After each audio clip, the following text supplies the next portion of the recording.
Okay, this is our second video about Hitler. This is Hitler Part 2. After Hitler comes to power in Germany.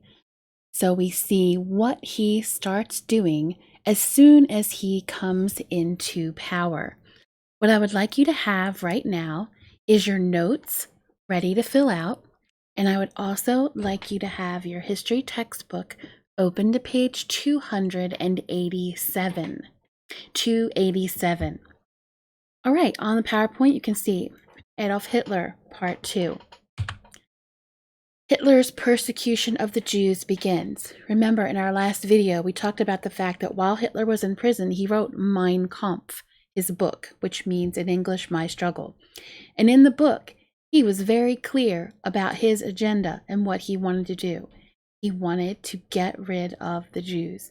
He made no secret of it. He told everyone what his philosophy was.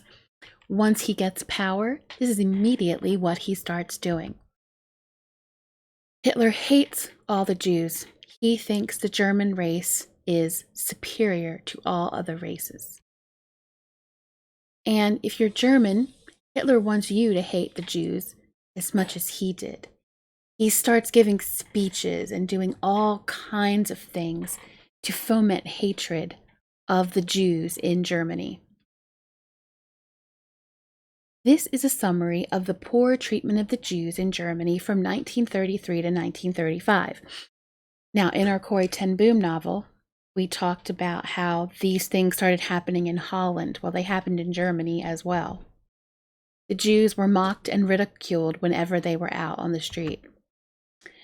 The Jewish businesses were boycotted. If something is boycotted, that means don't shop there. So the Nazis would have signs up and they would stand in front of Jewish businesses and tell the Germans, do not shop at these businesses. They're run by Jewish people. Many Jewish people at this time were fired from their jobs.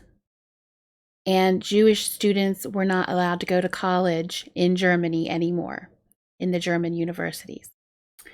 So this picture is a picture of Nazi soldiers telling everyone to boycott the Jewish businesses. And here is the English interpretation of the signs they're holding. The signs say, don't buy from Jews, buy from German stores. So this is how it starts. Remember, I told you he didn't come into power the first day and start killing everybody. He slowly started putting his agenda into place.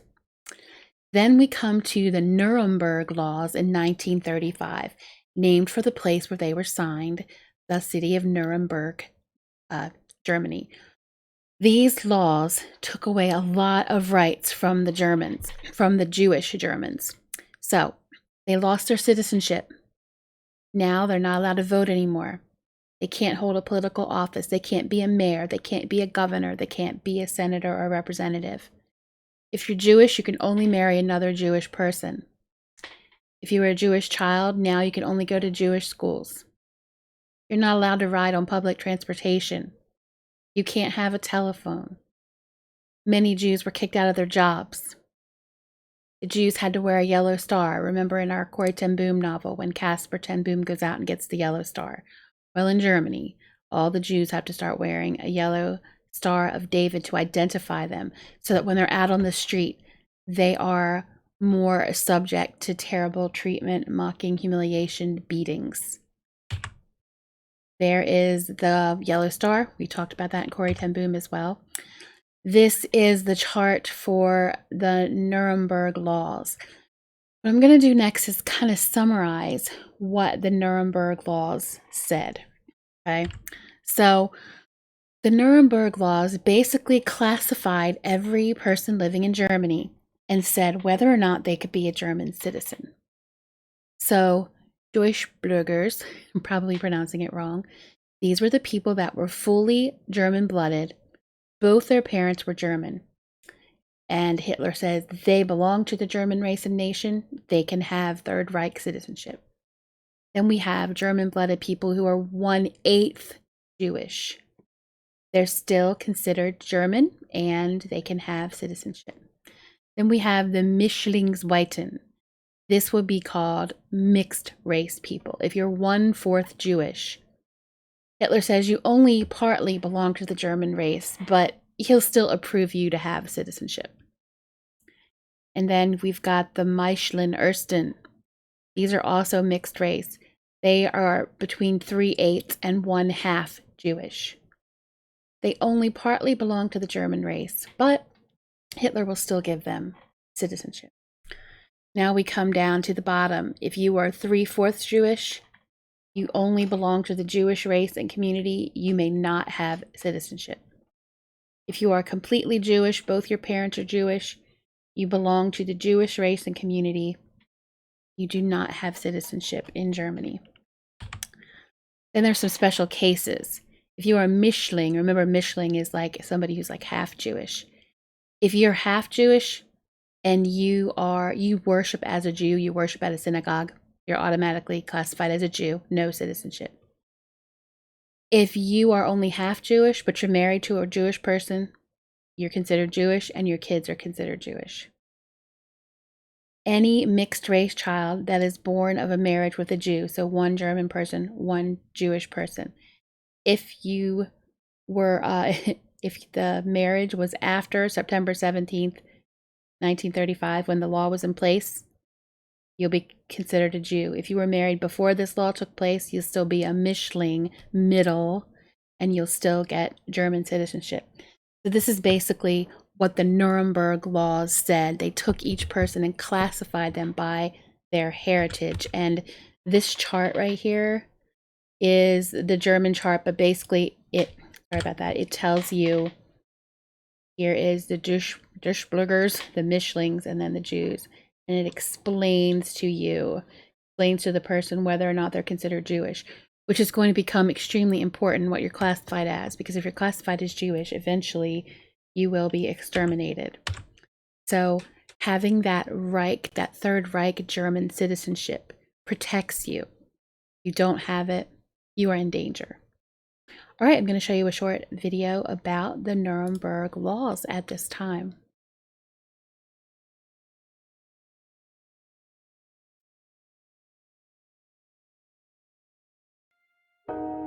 With the Nazi rise to power in January 1933, Germany's Jews began suffering from violence, terror, and anti-Jewish legislation. Laws such as the Law for the Restoration of the Professional Civil Service and the law against the overcrowding of German schools and universities led to the dismissal of hundreds of doctors, lawyers, bank managers, newspaper editors, film industry professionals, teachers, and professors. In 1935, the treatment of Jews worsened, in part due to pressures from activists and radical party leaders. This radicalization culminated in September at a Nazi party convention in Nuremberg. During the convention, 2 racist laws were approved, and they laid the foundation for further anti-Jewish measures. The Reich Citizenship Law, which determined who would be considered a citizen, entitling them to civil and political rights, took the status away from the Jews. The law for the protection of German blood and German honor prohibited marriages and relations amongst Jews and Germans. In addition, Jews were forbidden to raise the Reich's flag. Many German Jews chose to remain in Germany in the hope that with the legal definition of their status, their condition would not further deteriorate. In practice, the Reich's institutions relied on these laws to further broaden anti-Jewish measures.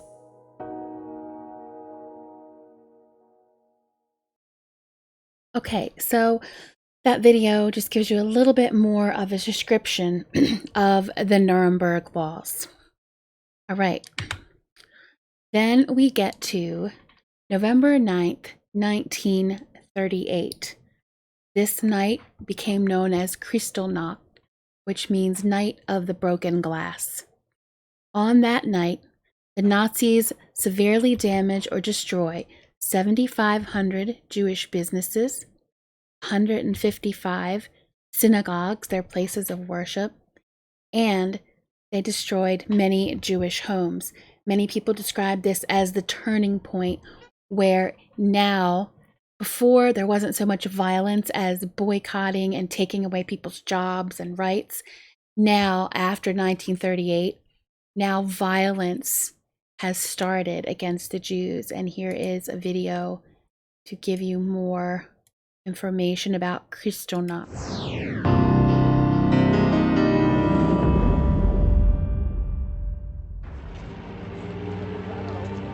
Hitler's Reich in the 1930s. The propaganda of the Nazi regime appeals to the German ethnic community and decides who belongs where from childhood onwards.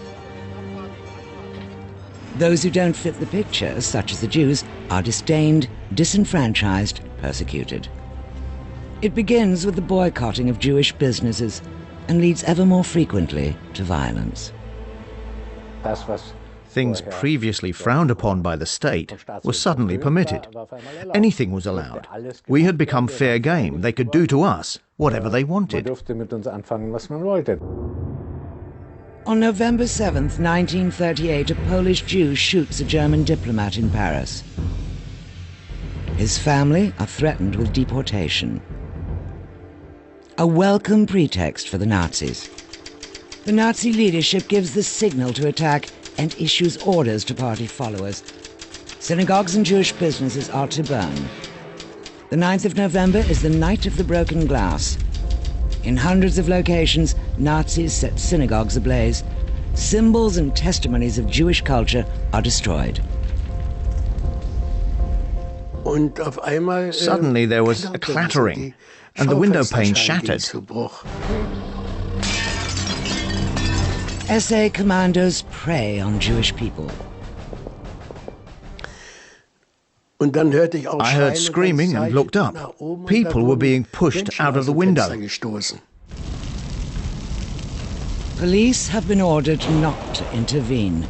Many Germans become spectators to the violence.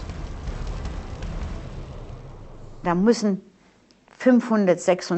were 500, 600 people, Germans, shouting and singing. There was a lady, I couldn't see her face. They pulled her down the street by her hair. Most look the other way, but some come to the Jews' aid, in secret. The fear was so great that we often didn't have the courage to help our Jewish fellow citizens. Many were helped, more than one might think, but all in secret. In this one night alone, over 1,400 synagogues are destroyed. That was the turning point. That was when the Jews in Germany understood they could no longer live in peace as German Jews. That became clear after this night of violence. More than 400 Jews are beaten, shot, or driven to suicide. The Night of the Broken Glass is a dire warning for the impending fate of the Jews in Germany.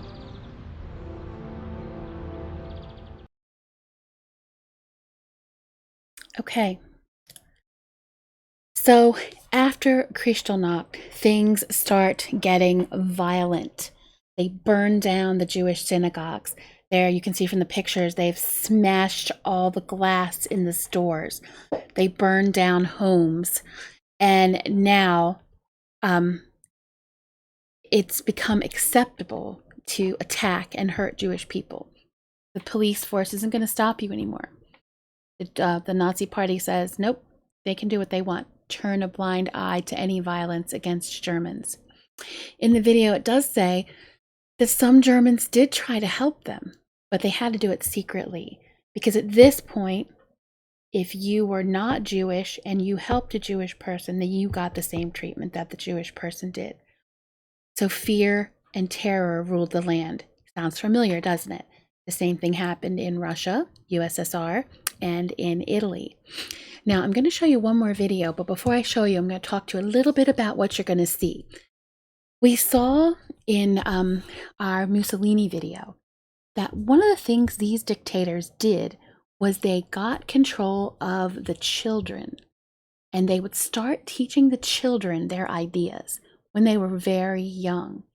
so that these are the only ideas that these kids get to hear. It was basically like they're brainwashing the kids to become Nazis.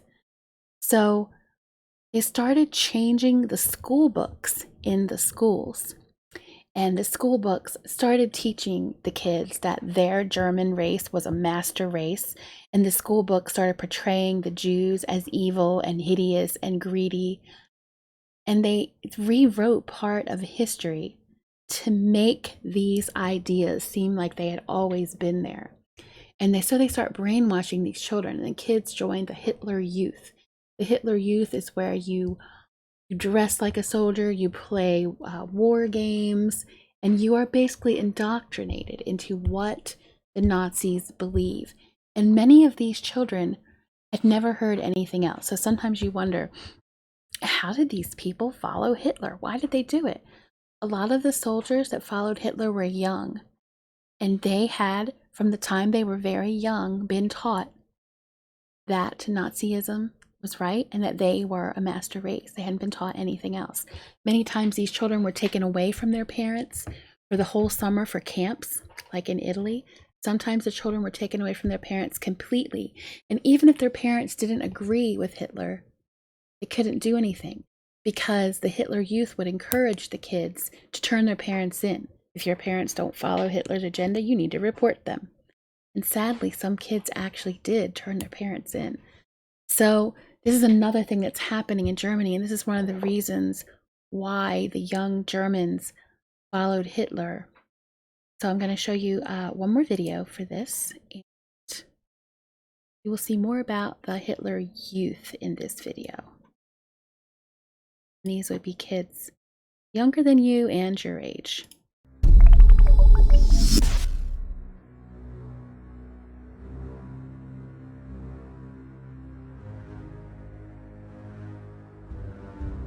Adolf Hitler became Chancellor of Germany in 1933. How did he change the nation of Germany? What policies did he implement? In 1934, Adolf Hitler combined the offices of President and Chancellor into one position and gave himself the title Führer. He proclaimed that the Weimar Republic, the old government, no longer existed, and announced the creation of what he called the Third Reich. The new government then began Nazifying Germany. The Nazi Party held huge bonfires at which books by Jewish and non-German authors were burned. These events, which were organized by Hitler's propaganda minister, Joseph Goebbels, were typically led off by torchlit parades. Through Goebbels' strict policies, the Nazi Party controlled every aspect of German culture. For example, all persons who worked in certain fields, such as teaching, were required to join the Nazi Party. All art and literature, the press, radio, and films were controlled to serve Hitler's regime. Censorship. The manuscript of every book or play had to be submitted to the propaganda ministry before it could be approved for publication or production.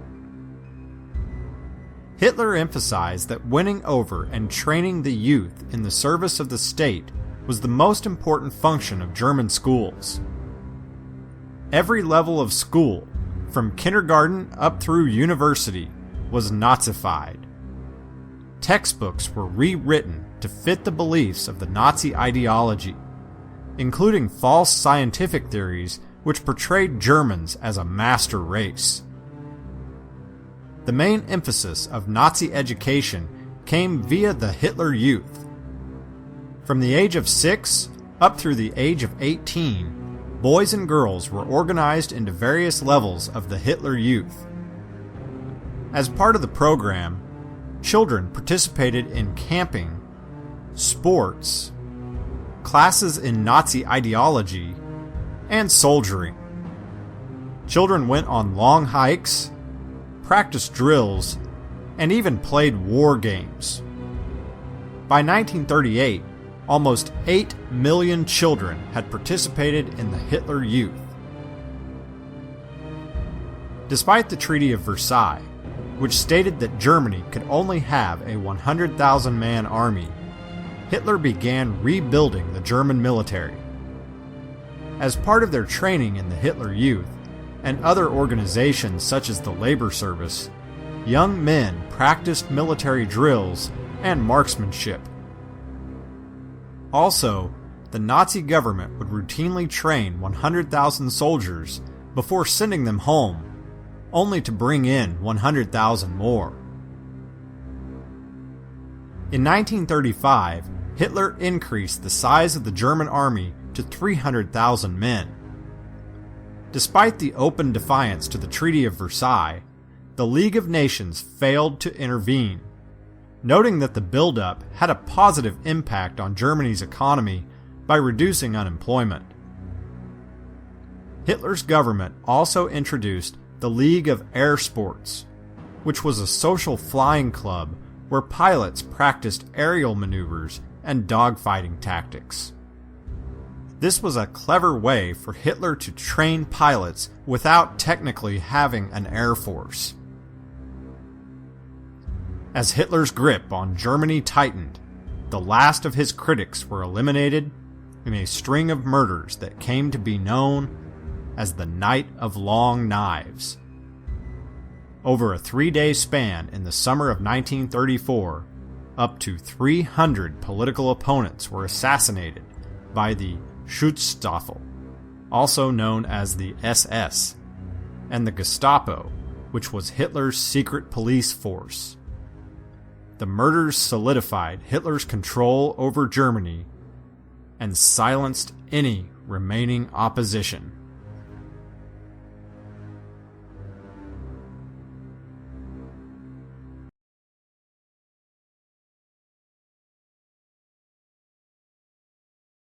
Okay, so in that video, we did see how the children were put into schools and programs that would teach them about Nazism and supporting Hitler. And that was one of the things on Hitler's agenda. Hitler also used a lot of propaganda to turn people against the Jews at this time. Hitler was building up the German army. And because he was only supposed to have 100,000, he would train 100,000, send them home, then bring in another 100,000 and train them to kind of get around the law. He started training pilots. He made it sound like it was a social club, but he was really training his pilots for combat. So Hitler, you can see, is preparing for war and for world domination at this time. And this chapter we're covering is Leaders with Iron Fist, and it's our background chapter. It tells us about these leaders before World War I. So we will learn more about what happened to Hitler and other choices and decisions he made once we start studying World War II in our next chapter. So the last thing on these pages, when you get to page 289 in your book, there's just a little chart that talks about why Nazism is against God's teachings. And it seems pretty obvious for me. If I even say that, you're like, what, Mrs. Harshaw? What are you talking about? So the Nazis were strong nationalists. They said that Germany was the best country. Germany was superior. Germany should have a master race. And they had strong national pride. And they felt that their own country and their own race was better than anyone else's country or anyone else's race. Problem with that was when it was put into practice, that hatred of the Jews spread. We saw that in Holland, where people of Holland joined the NSB, and many of them participated right along with the Nazis in persecuting and hurting the Jews. And racial suppression, getting rid of racial groups that Hitler doesn't agree with. Okay. And also, it's something that's not in your textbook, but Hitler also got rid of people with any kind of mental or physical disability. He said that they were defiled and impure, and yes, he had them eliminated as well. even though our textbook doesn't talk about it, that is a true fact. You can see where this strong belief that you're the best race becomes terrible in practice, because he wants to get rid of anyone he doesn't see as a perfect specimen or a perfect example of a German. Well, obviously, very obviously, this is completely against the Bible. And as we have said over and over again this year, we are created in the image of God. God created man in his own image, and God commands us to love our neighbor as ourselves, to treat others the way we would want to be treated. This is a command and a teaching of Jesus. And obviously, in a society like Nazi Germany, this is completely turned on its head. People do not believe that others are created in God's image. If you aren't the right racial mix, then you are worthy to be persecuted, beaten, killed. The Bible also teaches us that we need to love each other. Okay? We need to love God. We need to love one another. And that Bible says the world will know we are Christians by our love. We are commanded to love even our enemies. As in Corrie ten Boom, Bessie prayed for the Germans as they were dropping bombs. This is kind of love that God calls us to. And obviously, Nazi Germany is completely the opposite of what God calls us to do and what God calls us to be. That is the end of our study of Hitler's early rule in Germany. We will learn more about it in our Corrie ten Boom novel, and we will learn more about it in World War II unit. So, your assignment is read pages 287 to 289. Then you're going to use your notes, the video, and the PowerPoint to answer the LMS questions today. All right, the next time we will learn about a Japanese leader named Hirohito. I'll see you then.